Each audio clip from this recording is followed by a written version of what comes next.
yung DNA. Pagkatapos ay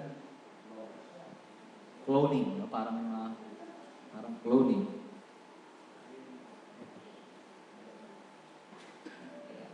Kailangan ko rin dalawa. Una yan, tapos ito kailangan ko rin. Okay? So, tanawin po natin sa ganito, the DNA of a healthy cell. Okay? At pagtapos nito, makita natin yung DNA ng healthy cell group. Susunod, makikita naman natin yung DNA ng leader. Okay? So, dito po manggagaling ang DNA ng isang cell leader. At kapag ang DNA ng cell leader ay ganon, ibig sabihin, iyon ang makikita sa kanyang cell group. At dahil pastor ang magpapasimula, dahil pastor ang mangunguna, kung anong DNA meron siya, iyon ang lulutang doon sa kanyang open cell. At dahil yun ang lumutang sa open cell, saan man mapunta yung kanyang mga inalaga at magsayumas kung saan, ang mangyayari, makapagtatayo siya ng katulad mo sa kanya. Alam niyo po, one time napunta po ako sa isang lugar sa parang medyo barrio yun, barrio. Thank you, bro. May mga kabataan doon, yung kung mga magsalita sila, actually yung kwento na lang, gamitin ko na lang yung kwento ni Pastor June. Nung nanganak yung kanyang asawa, doon sila sa ospital pa-check up. Ngayon, nung pinahiga sila doon sa emergency room, andyan sila, tapos may mga magkakapatid dito. Kung mag-usap sila, alam niyo yun, yung parang yung mga tahimik lang. Ano ba sinabi ng kinuha mo na yung gamot ko? Hindi mo pa tinatali yung damit takot kinalimutan. Bakit alam ko na, hindi ko naman naaalala. Gano'n? Yung mga usapan nila na, pero hindi ho galit yun. No? Tahimik lang sila. Pero na. Sabi niya, sabi mo kay nanay, bahala ka, nektik mo. Pero okay naman. Sabi ng doktor, bayaran na daw yung upuan. Bakit ako upuan ng pera? Nasa akin pa. Hindi sila nag-aaway doon. Sabi ni Pastor, ano ba ito mga magkakapatid? Kaya ganito ito. Nung hapon, dumating po yung nanay. Pagdating po yung nanay, sabi pa kayo na kahit pag ginagawa niyo, ba't may nakalagay dyan? Ano ba hindi nyo sila yung kapatid mo nasaan? Hindi ba sinabihan sa'yo? Sabi to rin ni Pastor, kaya pala ikaganon kasi yung magulang ganon. DNA. Okay? So when we say DNA, okay, these are an article about cloning from the Sunday Times newspaper, August 27, 2000. Makikita po natin dyan, meron dyan tupang puti at tupang, ayan po, si Dorset. Okay, may pagturo, ayan. Ito po yung babae, and then ito yung lalaki. So ang ginawa po nila, kumuha ng DNA dito at kumuha ng DNA dito, pinagsama po nila ang lumabas kambing. Joke lang po.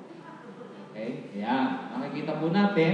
So, hindi man po natin maintindihan, pero ganun po ang pagkakaano ng pinagsama po, no? And then, ang pinagsama po nila, inilagay po doon sa sinapupunan ng babae. So, pumasok.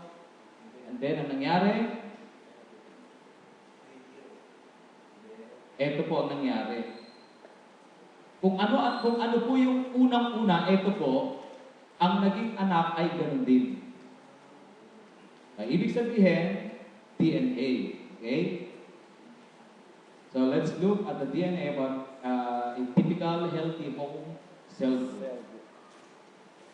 Okay, number one, the DNA na kailangan na panggagalingan ng tamang DNA ng cell leader o sa ating mga leader ay yung relationship with God. Paano ba mabubuo yung DNA of relationship with God? Na makikita natin sa mga magiging cell group sa church natin, ganun-ganun din. Di ba? Una, yung Christ consciousness is the DNA of the cell. Pangalawa, a prayer priority.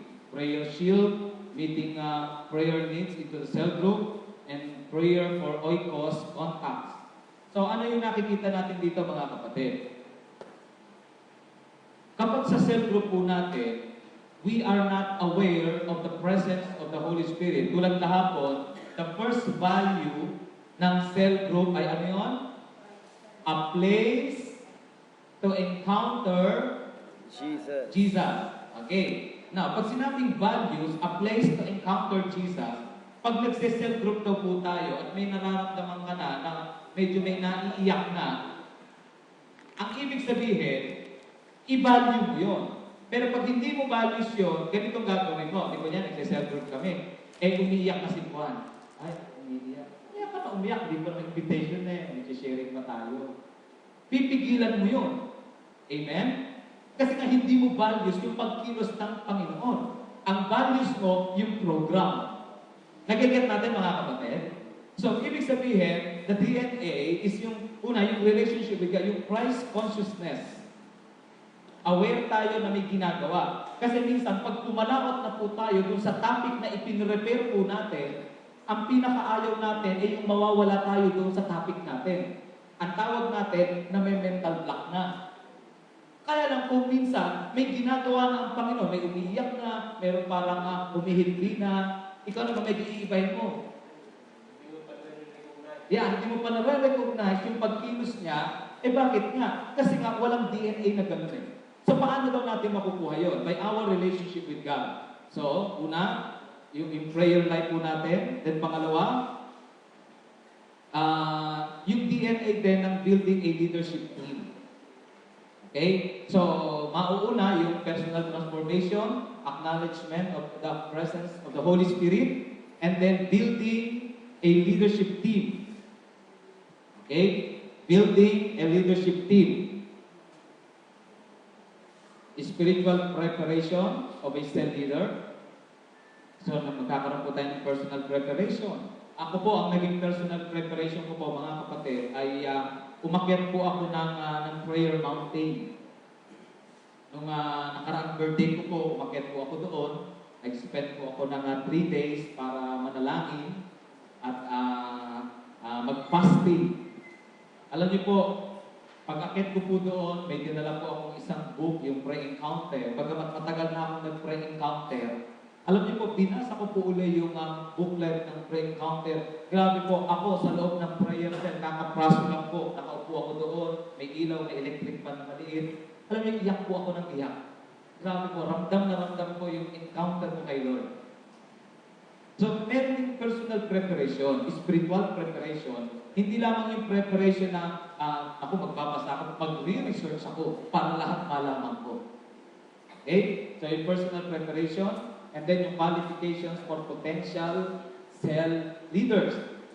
Empowering. Now, ano ba ang qualifications? Kasi dito po tayo, Pastor, ano po ba ang qualification para umubra siya? Ang qualification po para umubra siya ay naalagaan ng pastor at naipadaan sa training. Okay po yan? Hindi po po magaling mag-English. Yung English ay parang tunog Amerikano at French English. Naging English. No? Hindi po ganun mga kapatid. Ang tunay na qualification ay yung inalagaan. Therefore, mga kapatid, sa amin po sa church, yung mga nakaposisyon po ngayon, hindi po dahil sa kanilang matagal sila sa church, hindi dahil matalinong tao, kundi po dahil inalagaan. At nung inalagaan po sila ngayon, so nakita ko po, halos sa 2 taon, inalagaan ko po talaga sila, and then pagkatapos nun, sila na yung inilalagay ko ngayon. Bakit ito, mga kapatid? Kasi, baka mamaya, kung hindi ko sila inalagaan, hindi nahubog, baka mamaya ang values nito, pang-corporate, ang ginagawa sa loob ng church, pang-corporate. Nasisikil ngayon ang pagkilos ng banal na espiritu, kasi nga, ang values niya, corporate world. Therefore, ang pagpapatakbo sa loob ng church, ang nakalagay pangalan, the Church of Jesus Christ, ang banal-banal, ang kabanal-banalan yun. Aba, banal na banal yung pangalan, ano? Pero pagpasok mo, para siya nasa loob ng opisina ng Globe o ng anuman. Di ba? Kasi, ang takbuhan, corporate setting, hindi spiritual setting. So, makikita po natin mga kapatid, then empowering leaders. Okay? Kung paano po tayo nag-empower ng mga members po natin. So, sa church po namin, meron kaming mga kinokontak na gano'n. Hindi naman gano'n kalaki yung church na conduct. Hindi. Sabihin, kahit mga 10 kahit mga 5, talagang pinaghahandaan ko po yun para i-train sila. Then conducting life-changing meetings, favorable environment, praise and worship, and spiritual atmosphere. Then cell dynamics, creative cell formats, presentation thereof, facilitation, life cycle, and size of cell. Okay? So, ito po yung mga ginagawa sa loob po ng cell. So, yung DNA na ito, dapat ine-empower sila, hindi lang basta bumuo, o ikaw may cell group ka, ikaw may cell group ka. Merong pinagdaanan, may mga activity na dapat din tayong ginagawa at kinikreate. Okay? So, yan, yung mga vision and goal setting, and then cell administration. Then shepherding, cell members, servanthood, then meeting the group needs and building loving relationship, accountability, delegation of responsibility to all cell members. So, ngayon mga kapatid, ito pong mga ipinapakita natin. Ibig sabihin, ito po yung mga nangyayari sa loob ng cell group, nagsimula po dun sa spiritual at mga activity. Kasi po, baka mamaya, isa lang ang alam natin. Weekly, nag-meet, yun na yun. In between, wala man lang training, dumadami na ang cell group, wala man lang cell group seminar. Siyempre, dapat ine-empower din natin ang mga cell leader. Now, ganito po sa aming church. Dahil po, meron na rin kaming mga cell leader, may mga cell group na po kami, monthly po, every last binago na po namin kasi dati Friday. Ngayon po, every last Sunday of the month, nagkakaroon po kami ng tinatawag na cell ignition. Ano ang purpose ng cell ignition? Ang cell ignition po ay pagtitipon ng mga cell leader, okay, para kung ano yung naging problema sa loob ng isang buwan, kasi po nire-report yun eh. So, dapat yung DNA of reporting, meron din no, makita natin. Hindi lang nag-cell group, dapat nire-report yung cell group. Okay? Now, pagkatapos po nun, pag nagre-report na, makikita po namin sa report, sasabihin namin, bakit itong week na ito, may mga cell group na kukonti? Bakit itong oras na ito, may mga, si kapatid na hindi kasi po, ganito, ganyan. Okay, atay sa report. Now, kung ang naging problema ay konti ang mga uma-attend sa ilang cell group at nalaman namin ang dahilan, busy sa trabaho, pagdating ng cell ignition, alam na namin yung target na topic namin. Kung ano ang naging kahinaan ng isang buwan, last Sunday, titipunin namin ang cell leader, magkakaroon kami ng kapihan, magkakaroon kami ng parang medyo kakaiba. Kasi ang atmosphere dapat masaya. Loving. Kasi mga kapatid, mga corporate people na yan, nagtatrabaho yan. Tapos pagdating sa church, na-sermon na ng boss, na-sermon na ng teacher. Pagdating sa church, nagsesermon. Ba't hindi kayo nagsesermon? Kaya tamad-tamad yung talaga. Di ba? So ang mangyayari ngayon, yung relationship na yun, loving relationship, dadaling sa cell ignition, dalawa po ang bahagi ng cell ignition. Una, inspiration, first part. Second part is coaching. Ano po yung first part? Inspiration. Second part, coaching. So, once a month, meron po kami ganon. Anong ibig ko sabihin mga kapatid? Itong mga DNA na ito, dapat makita natin sa mga church na nag-G12. Kasi baka mamaya, ganito, meron pong mga churches ganito. G12 kami. Tapos doon naman sa church nila, ang EGR 3 days, ginawang 3 days, ginawang 2. Ang EGR po, 3 days. Sa amin, kulang. Diba? Ang amin pong, ang SOL po namin ay 3 months. Never, sa amin, 1 day lang yan. Shortcut. Di ba? Pag sinabing meron tayong, ano pa ba yun? O, re-encounter, 2 days. Ay, hindi, kaya na ng isang araw yan. Kasi yung topic pwede namang paikliin. Ngayon, tapos yung cell group, kami, G12 Iga kami, pero ginawa lang namin ang cell group, ang bubuin, hindi 12, kasi medyo hirap na nga yung tao. Kaya ginawa namin 5. Pero G12 yun, no? Sabi nga ng isang bishop, huwag mo nang tawagin yung G12, tawagin mo na lang X5. Di ba, ginagamit pa yung pangalang G12, may iba-iba naman. Di ba? So, paano mangyayari yun? Pag dumating na G12, pag nagka-problema, kukontak sa G12. Pagdating ng G12, okay, ganito ko gagawin. Kailangan kasi yung 12 ninyo. So, saan ka pong 12? 12, di ba? Yun yung kailangan goal natin. Hindi po kasi sa amin 5 lang. Hindi, sige, tama niyo yun. Okay, now, itong 12 na ito, kailangan ihanda mo sila sa pagbuo ng 3 araw na encounter. Ay, mas sa amin po 2 araw lang. Ano po nangyayari? Nahihirapan. Bakit? Kasi yung DNA iba. Amen? Di ba? So, ibinababa po natin ang G12. Ibinababa po natin, una, devotion. Pag sinabi natin devotion, okay. Bible and notebook. Hindi po. Sa akin, memorization. Meron po kasi ako naging member Di ba? Okay, devotion po tayo. Susulat sa notebook. Sa akin po, Bible reading. Ibang DNA na po yun. Amen? Di ba? So, nahihirapan po tayo. So, anong ibig sabihin mga kapatid?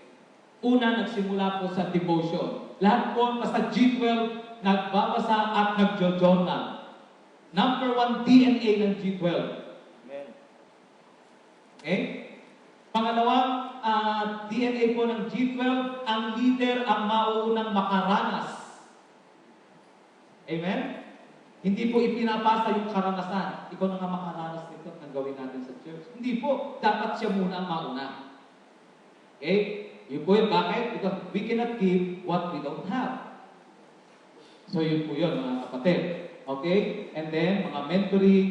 So ito po yung ipinapakita natin. Then shepherding, body life, beyond, group, meetings, people, relationship skills, sensitivity to visitors and unbelievers, effective follow-up. Yan po yung consolidation. Kaya meron tayong sinasabing one pattern of evangelism, one pattern of consolidation, devotion, testimony. Okay? So, meron po tayong one pattern. Kaya po mga kapatid, nakikita po natin ito. And then recognition and utilization. Okay? Pwede ko pang ilipat ito pa. Sige po, ngayon po ay pupunta po tayo sa yung binuksan natin kanina. Ephesians chapter 4 verses 11 and 12, 13. Ephesians chapter 4, 11, 12, and 13.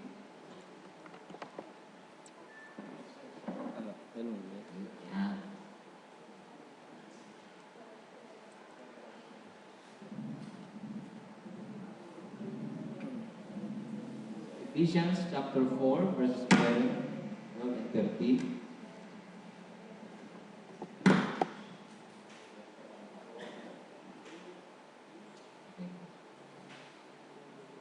It was He who gave gifts to people. He appointed some to be apostles, others to be prophets, others to be evangelists, others to be pastors and teachers. He did this to prepare all God's people for the work of Christian service. Sino po, mga kapatid, ang gagawa ng Christian service? Okay, ano yung ginawa ng Panginoon? Ito po, tingnan po natin. Okay? It is He. Saan po nakulit? Balik. Una. Oops, balik yung naligaw na po. Ayan. Okay, nabuking na. Ayan, saan sana napunta? Nabuking na yung presentation ko. Okay. It was He who gave gifts. Sino yung tinutukoy na He? Okay, ang ating Panginoon. ang gift daw na ibinigay niya, sino? Gave gifts to people. Sino yung people na tinutukoy? Tayo, mga anak ng Diyos. Okay? Now, it is He who gave gifts to people. He appointed some to be apostles, prophets, evangelists, pastors, and teachers. Now, sa loob po ng church po natin, may mga teacher, may mga pastor, may mga gift of apostleship, administration, magaling talaga sila sa administration. Meron din naman nilagay dyan parang yung propeta. Di ba? Yung parang magugulat ka na lamang, may bigla siyang makikita sa'yo. I-reveal ng Lord sa kanya yung ikaw, then pag sinabi sa'yo, magugulat, ba't mo alam? Di ba? So, ganyan po yun eh. Parang may mga ganyan po tao, yung pagpasok sa pintuan, mag-greeters yun, no? Yung mga welcome. Hi, good morning. Ang ganda naman ng wig mo, hindi halata. Diba? Ano niya yung mga gano'n, may gift of ano yan. Hindi ko alam kung anong gift yun. Eh, no? Diba? Ngayon, bakit daw, ito, tinan po natin. Okay. Ibinigay, gave gifts. So, ibig sabihin, ano ang tawag dito sa limang ito? Gifts. Okay. Meron po ba dito, sa loob ng kwartong ito, nakabilang dito sa limang ito? Say amen. Amen. Okay. Harapin po natin yung kapartner natin. Sige, tinan mo. Anong klaseng gifts kaya yung katabi mo? Diba?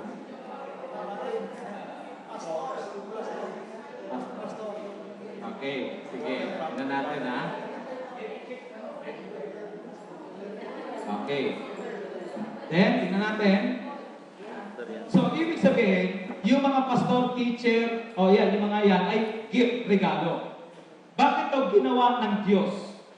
Ginawa pala daw ng Diyos yun, yung lima na yun, regalo sa church. Therefore, yung mga pastor, regalo yan. Hindi utusan. Amen? Hindi, ano tawag dito? Hindi alila o kundi yan, regalo ng Diyos. Merong sinabi sa Jeremiah, sabi ng Panginoon, at bibigyan ko kayo ng pastor na galing sa puso ko. Saan galing daw yung mga pastor? Sa puso ng Diyos. Okay? So kung paano natin tinatrato ang mga pastor, ganoon natin tinatrato ang puso ng Diyos. Okay po? Para mas malakas ang amen dito. Bakit? Ano po nangyayari?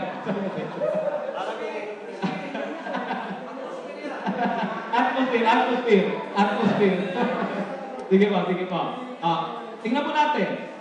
He did this to prepare. Okay. Teka. Ang gagawin pala ng regalo is to prepare. Okay, ha? To prepare all God's people. Sino yung God's people?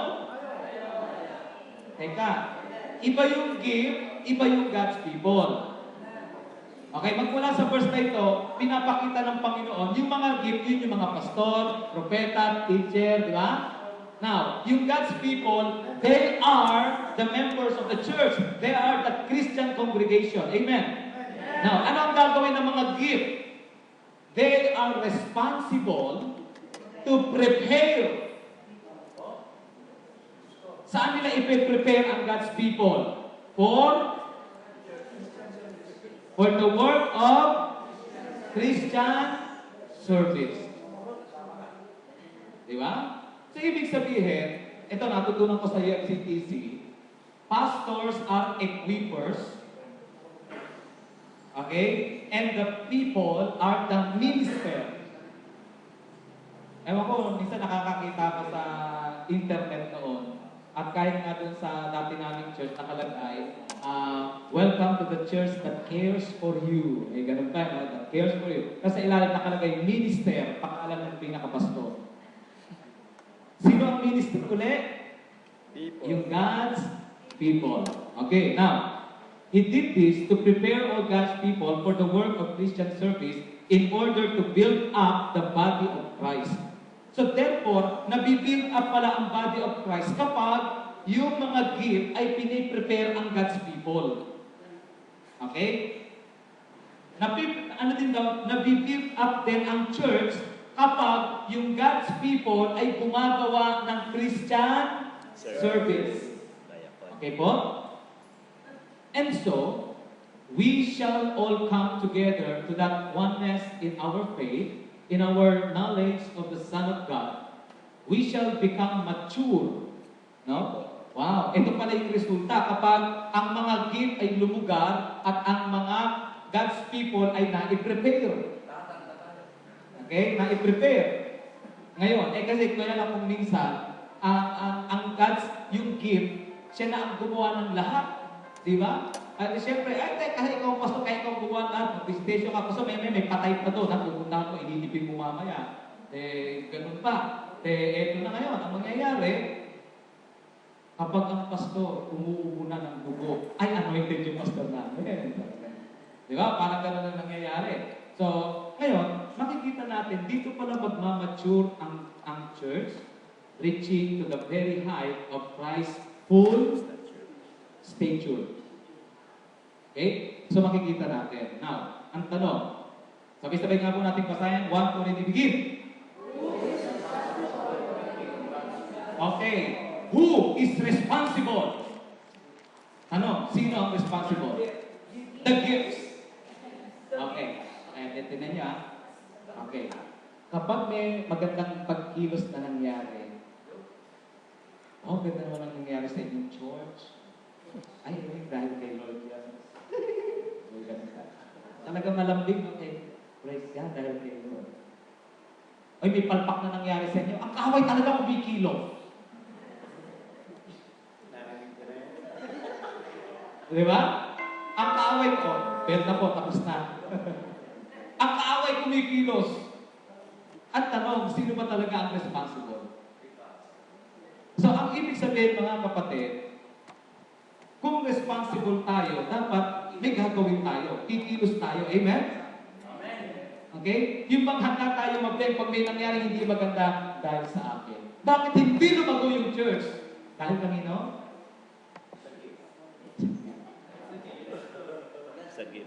Di ba? Kasi ho sila eh. Alam niyo, may sinabi si John Maxwell, sabi niya, everything rises and falls under leadership. Kahit mayaman yung simbahan na yan, kung ang leader ay weak, ahatakin pababa. Kahit na mahirap ang iglesia na yan, kung ang leadership ay mataas, ahatakin yan paangat. Amen? Leadership. Who is responsible? Yung bang umamin tayo, pag may nangyari hindi nag-grow, dahilan nun. So, ibig sabihin, wow, sabi nga ng isang bishop, sabi niya, kung hindi lumago ang church, mga pastor, pinlano natin yan. Amen? Ang galing nating magplano, di ba? Dahil kung hindi, sino? Tayo nakalagay doon. Amen? Di ba? So, ang point mga kapatid, yung pag-amin.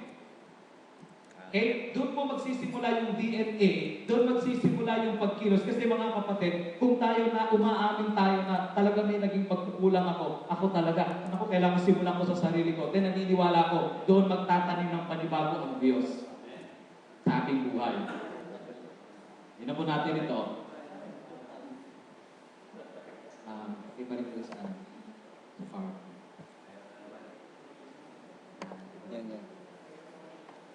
Yan. Ano po ang kailangan natin ngayon? The pastor or the change pastor? Naka-record po. Pinalitan. Change. Pinalitan yung pastor o binagong pastor? Diba? Ang kailangan po natin ngayon ay ang binagong pastor. Kaya lang ang pagbabago magsisimula sa pag-amin. Yung personal transformation. Pastor, ang totoo, mayaman po talaga ako. Alam niyo po, maikwento ko lang, minsan may pinuntahan mo kaming isang buwan. Parang ganito din, dati po sa akin, kwentuhan, masaya Kaya, gusto po kayo umalis. Habang nasusulat po siya, anong oras po kayo umalis? Ganyan, ganito po. Talaga po naman taga saan pala sila, DS po sa Cavite.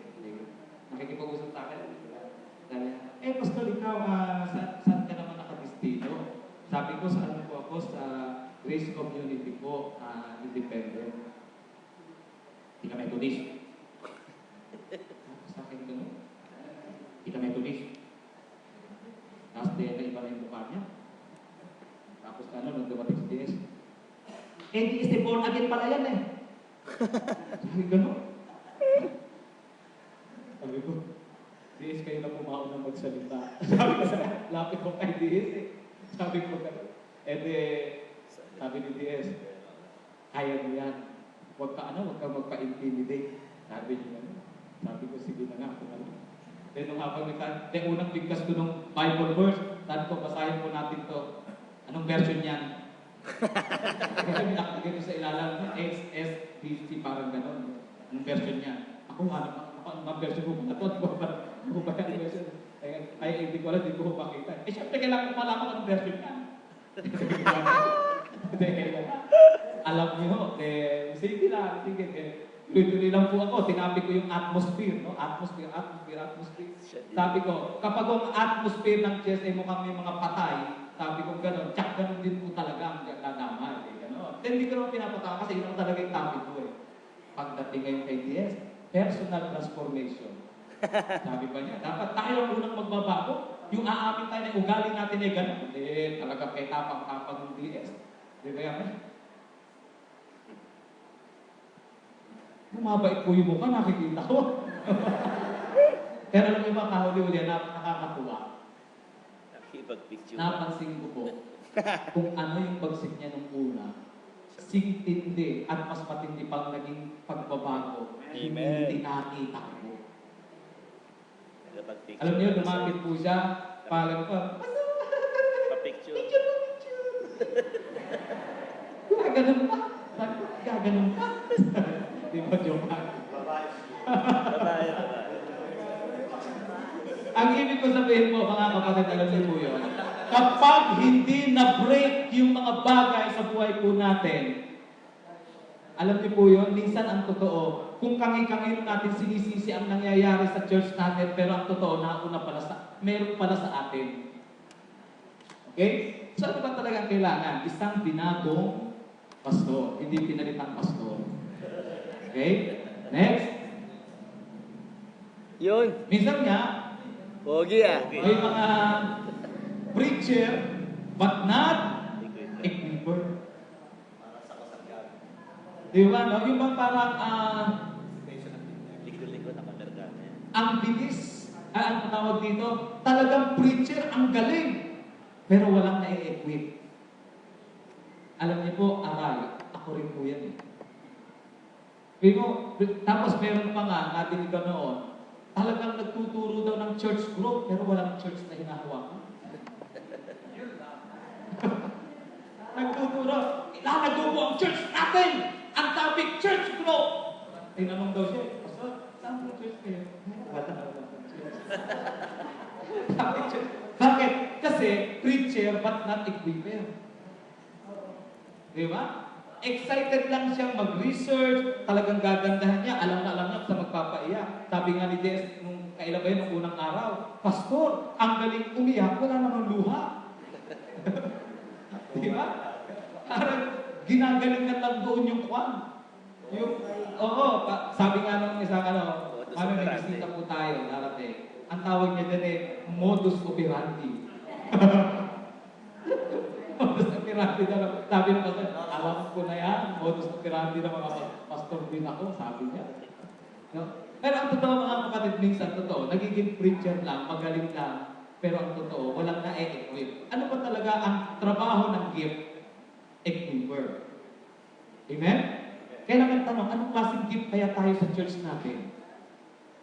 Gift na nakatutuwa o gift na hindi nakatutuwa? Kasi gift pala eh. Alam niyo, one Christmas, nagkaroon po ng pastors, yung celebration, yung Christmas party. Then nagkaroon ng parang exchange gift. Kahalagang 100 pesos. Ako naman ngayon, punta ako ng SM, naman kayo maganda-ganda, sabi ko. Aba, din yung exchange gift na. Eto na. Tuwan-tuwa ako, nakuha ko isang malaking ganyan. Laki naman ito, 100 pesos ang laki. Ano kaya yun? Siguro maganda to. Sabi ko gano'n. 2007. Alam niyo nung buksan ko, Isa po siyang, parang ano po yung picture frame. Tapos yung picture frame, ang nakalagay pa po doon, yung bata pa si Vilma Santos. Lumang-luma na ho. Yung parang talagang regalo, hindi na buksan ng dekada. Ibinalot at yun ang ibinigay sa akin. Alam niyo to, yung salamin, manilaw-nilaw na. Sabi ko, gano'n sa akin, kaya galing ba ako? So, ibig sabihin, may regalo nga ako, kaya lang hindi ako nasisiyahan. Anong klaseng regalo kaya tayo sa ating mga iglesia? Di ba? Okay. Preacher, but not equiper. Kung minsan, dahil ito ang problema ko. Kasi preacher, pero hindi equiper, kaya tuloy ang nagiging problema sa loob ng church ay pintura. Ang nagiging problema sa loob ng church ay yung salamin. Ang laking issue mo. No? Dahil preacher, hindi equiper, ang nagiging problema ng church, yung tiles.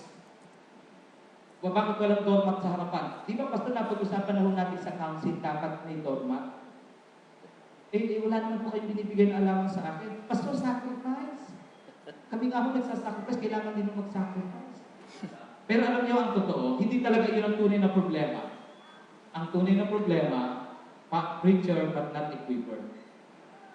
Kung minsan dapat tatakpan lamang ng mga present issues, pero ang totoo, hindi talaga nakakapag-equip tayo. Okay?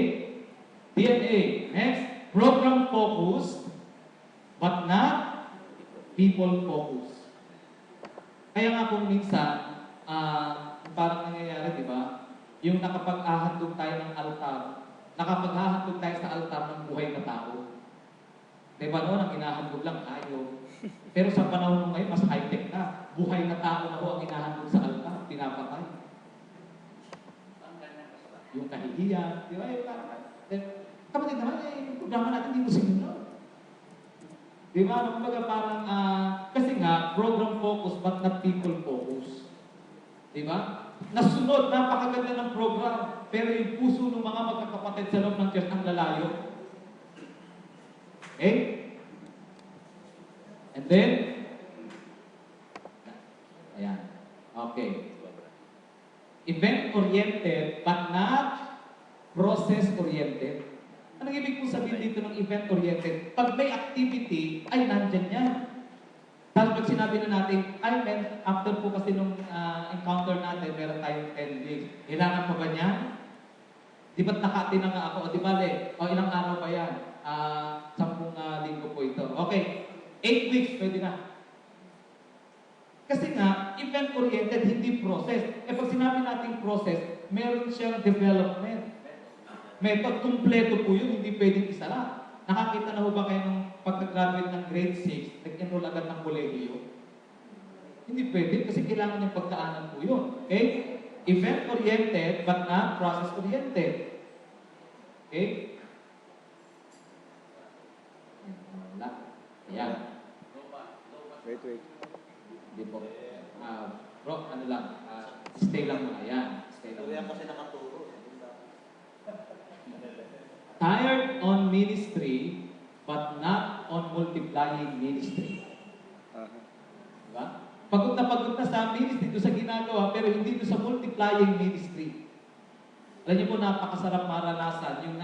Alam niyo po, sa ministry ngayon ng G12, sa church po namin, nakakapagod din po talaga. Pero alam niyo po, isang rewarding na bagay, yung nakikita mo may mga dumarating, na mga bagong mukha, bagong kaluluwa.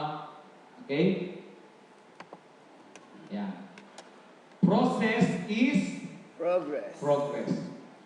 So kung hindi po natin susundin yung process na yon, mga kapatid, ito po ang DNA ng G12 vision. Meron siyang proseso na dapat pagdadaanan.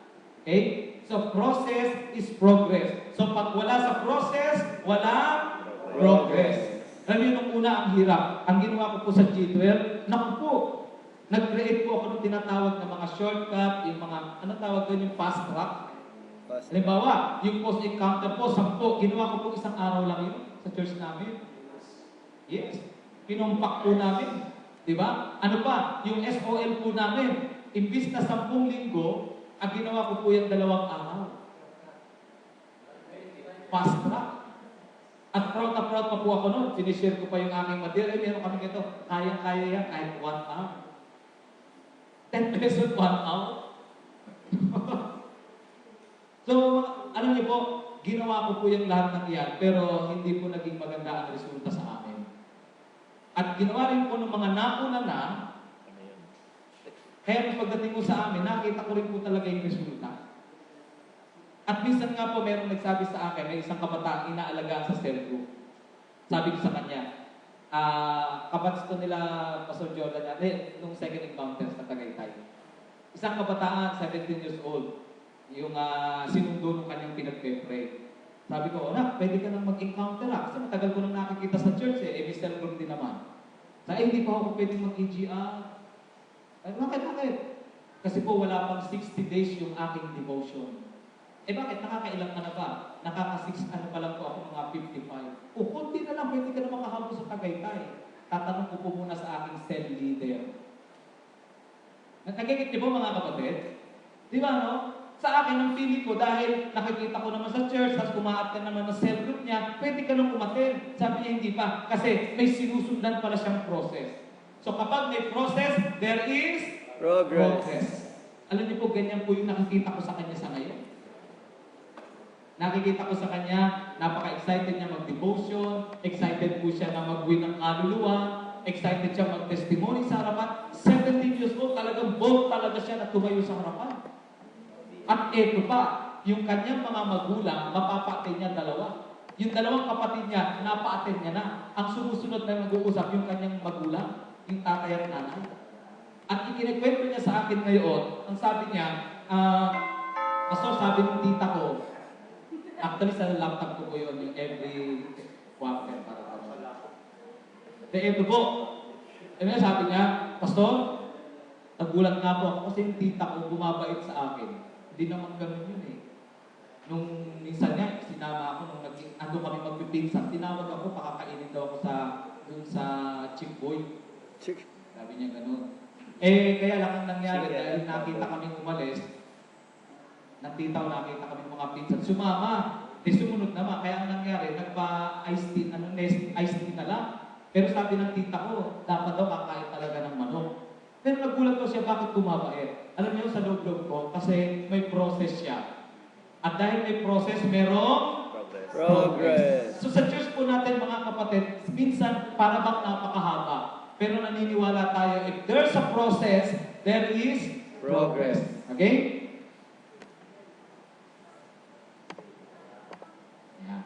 Therefore, process is progress. Wala. Process is progress. Ngayon po mga kapatid, DNA. The DNA of a leader, una, yung spiritual life, yung personal. Pangalawa po, yung pagiging responsible. Okay? And then pangatlo is the process. Yun po yung kailangan na makita natin na meron tayong DNA, pinapahalagahan natin yung mga yon. At kapag nangyari po yun, ang makikita po natin, ang unang-unang resulta nito sa ating mga churches. Okay po mga kapatid? Sige ho. Baka po meron tayong tanong bago tayo mag-pray. So nakita po natin, sige po Pastor.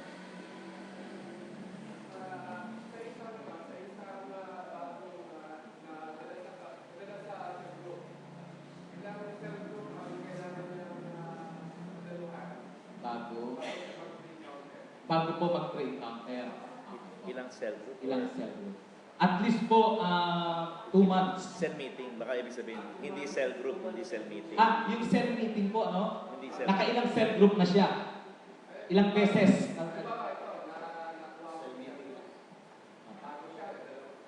Okay.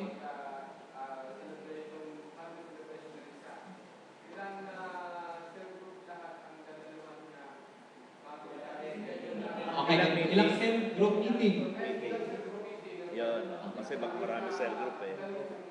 Ang pinaka-konti at least 4 weeks. Pero ang pinakamaganda at least 2 buwan, 8 meeting. Bakit? I-explain yung... Opo. Kasi doon aalagaan siya ng mag-Bible, magkaroon ng discipline in reading the Word of God.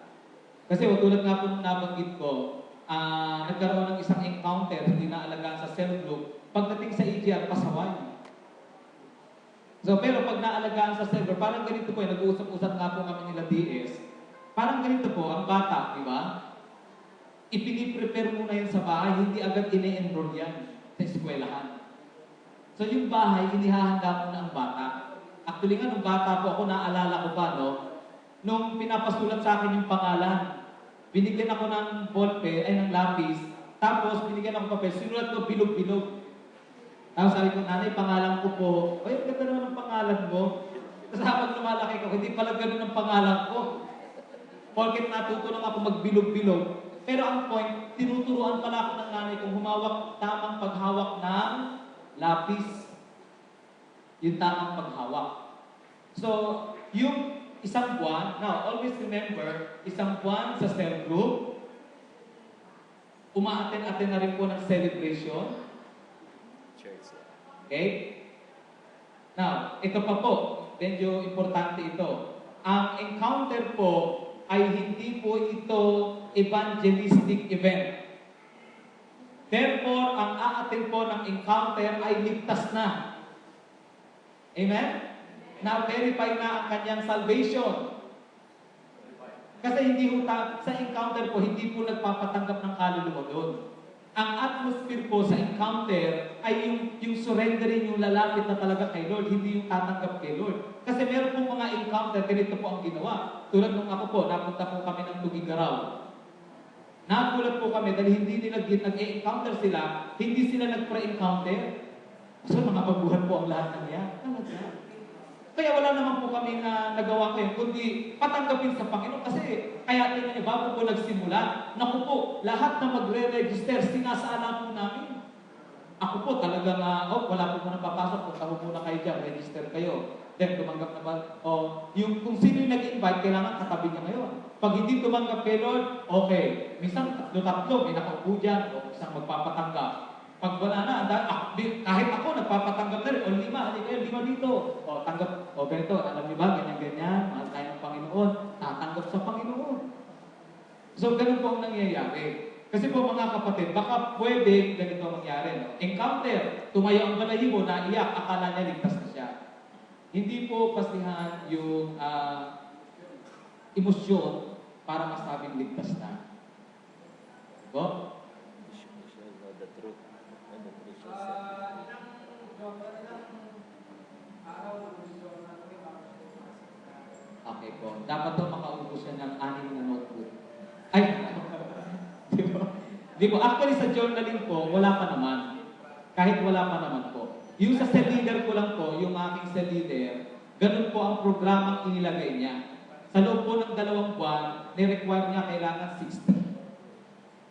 Nung una, nagagalit po yung bata. Kasi sabi niya, gusto ko na sumama sa cell group, ayaw ko isama nun eh. Eh paano kung mawala ayaw ko nang sumama? Pero alam niyo po nitong ulit, sabi sa akin, Pastor, napakaganda pala ng ginawa niya sa akin. Hindi niya muna ako pinayagang umaten ng ng EGR. Nagustuhan niya in the end. Kasi ipinaliwanag sa kanya ng kanyang cell leader. Okay po? So itong DNA po na ito, dapat lagi po nating tatandaan. Sige po.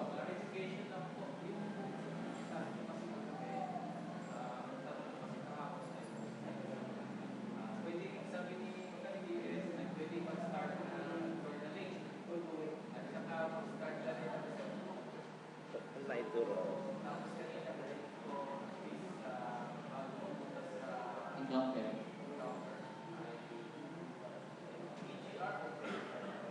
Okay, ganun po. Naka-cell group na. Ang encounter po kasi may 3 bahagi. Pre-encounter, encounter, at post. Ang tawag po natin dyan, encounter. So bago po siya mag-encounter, ibig sabihin bago i-pre-encounter, kailangan naka-cell. Ngayon, yung sa devotion, ibig sabihin yung Bible, na i-present na sa kanya ang Bible. Kasi po, pagdating sa encounter, doon pa lang po pupukpukin ng devotion ang delegates. Sabi niyo kanina yung pastor o change pastor. Mayroon akong inusutra kay Professor Antonio. Mounting regarding the process is progress. Tinanong ko sa kanya kung pwede ito, progress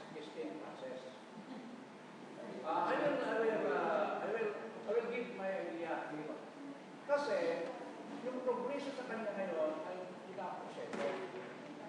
Kaya sabi ko yung progress is in process. Dahil, meron na siyang progression. Kaya sinabi nyo kanina na he changed pastor. He is now a pastor, but there will be a change. Ayun na nakarami. Sa akin na kayo dito, ayaw ko kung acceptin ninyo. Kasi, maraming pagbabago ang isang pastor siguro. Sa ang aking lang, kung nakikita niya yung progreso at pinoprocess niya yung progreso sa kanyang Siguro na sarili. stereotype lang. Dahil, Stereotype paano lang nga sa niya mga makikita yung progreso kung hindi naman niya pinag-aaralan yung kanyang sarili? Sa akin lang yun. I do not know if others will get that because to me, kung ano yung kailangan ko, tinatanong ko kasi sa membro, sabi ko, anak, imakunang dahil ano po ang masasabi ko sa preaching ko kanina? Actually, I have to accept that. If they will say na, Pastor, pinaantong kami sa sermon mo, that is a process of changing some ideas. I do not know if others will do that, pero sa akin po, testimony ko ito, sinasabi ko yon sa mga membro na inaantok ko minsan, bakit kayo inaantok? Tinatanong ko rin yun eh. Actually, mahirap magtanong, pero pinamalor na pero kung tanong, manang inaantok kayo kanina kasi nakakaantok po yung sermon. So, kaya sinabi mo yun, the pastor change. Eh, kailangan, yung lahat doon siguro, nakaloob na yung kanyang mga ginagawa, paano mababago yung kanyang pagbabago kung hindi naman nanggagaling sa kanyang Kailangan talaga sa tao mismo, sa pastor magsisimula, yung pag-amin din at din, ano po, maganda po, meron tayong personal na aksyon para mag-progress din po tayo. Okay? Tama po, praise God. Yeah.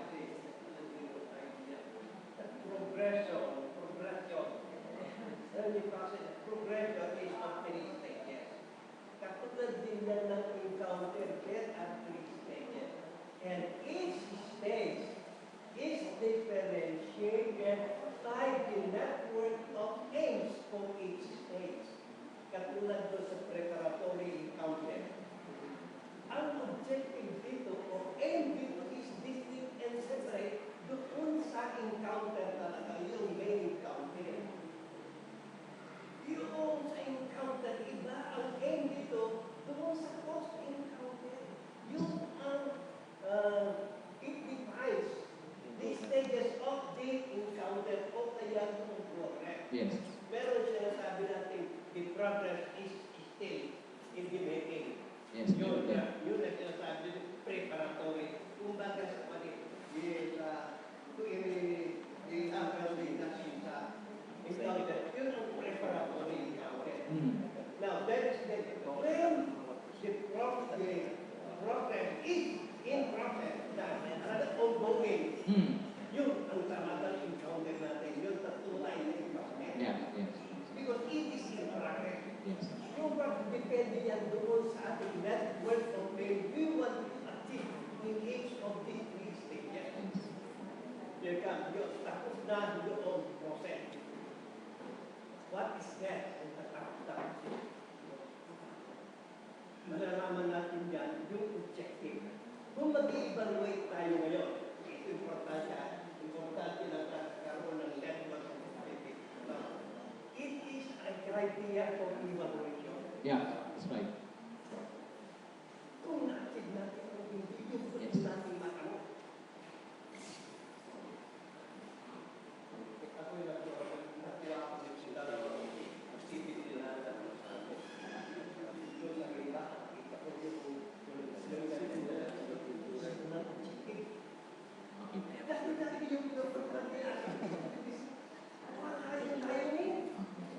hindi natin alam kung set community yung ating mga ginawaan activity. Ito meron din tayong live Okay. Yes. Amen. Yung ating layunin dito, yung layunin ginagawa na natin. Alam niyo po, Kuya, thank you. I want to end dun sa sinabi ninyo. I want to end dun sa sinabi niya. It is very important. One of the DNA ng isang G12 pastor, siya ay objective-oriented. Sa lahat ng kanyang gagawin, mga kapatid, like for example, actually well said. Doon po sa, for example, in post encounter, doon po sa lesson 1, hindi po dinedetermine ng buong lesson yung pagkakaturo. Dapat may objective. And then, sa objective, doon po nakabatay ang iyong presentation. Not on the manual. Pag sinabi ng manual, may 1, 2, 3, may ganun-ganun pa, may ganun-ganun pa, tapos babasahin mo yun. Sa manual, minsan may nakasulat na kwento na hindi naman natin kwento, hindi natin alam kung paano i-present. Tama po ba? So ngayon, ang point ganito, ito itinuro ko din po yung sa UFCTC. Alamin natin ang objective ng isang kabuuan ng SOL1. And then, bawat topic na yun, may objective din yun. So ngayon, sa paraan ng pagtuturo, kasi minsan tayo po na pastor, bakit pag siya ang nagturo iba? Bakit pag ako iba? Meron naman, mas maganda ang turo ko, mas lively ang turo ko kaysa sa kanya, pero bakit mas may naging resulta yung sa kanya? Kasi nga, objective-driven. Okay po? So napakaganda po nung binanggit ni Kuya. Sige po, purihin po ang Panginoon. Let me close. Sige po, last. Apo. Okay po. Ano po yun? Harvest event. Okay. Ang objective po ng harvest event is to win the loss. Opo, dyan po talaga ang tama. Opo. Ngayon po, ang harvest event, tulad na sinabi ko kagabi, ito po ay bunga ng effort ng network. Parang ganito po yan. Mangingista ka, pamingwit. Okay. Ano ang mas maraming mahuhuli? Pamingwit o lambat? Lambat. Therefore, ang harvest event ay pinagsama-samang pamingwit. Na kapag nagtulong-tulong, maraming mahuhuli. So galing sa prayer of 3, nagsama-sama sila, network event, okay? And then, saka po ilagay yun. Palakpakan po natin ng Panginoon. Maraming tinutulong sa atin ng Diyos. So it's very important yung DNA, no, una from the heart, and then yung process, nakikita natin. Then ang progress, ang sabi ng Bible, we are growing from glory to glory, day after day. Okay? Lord God, marami pong salamat sa DNA nito na yung itinuturo po sa aming Panginoon. Una, yung sa aming sarili, yung Christ-like Panginoon, yun po yung nais nyo na mauna sa amin sa pamamagitan ng aming primary calling. Lord, salamat din sa mga process na pinagdadaanan namin dahil alam namin, if there's process, there is progress din, Panginoon. And progress, Father God, na yung ginagawa mo sa amin, alam namin, from glory to glory, kaya kailangan, Lord God, yung aming submission sa iyo sa pamamagitan ng pag-rely namin sa banal na Espiritu at pananatili sa iyong banal na salita. Salamat po ng marami sa pangalan ng aming Panginoong Jesus. Amen.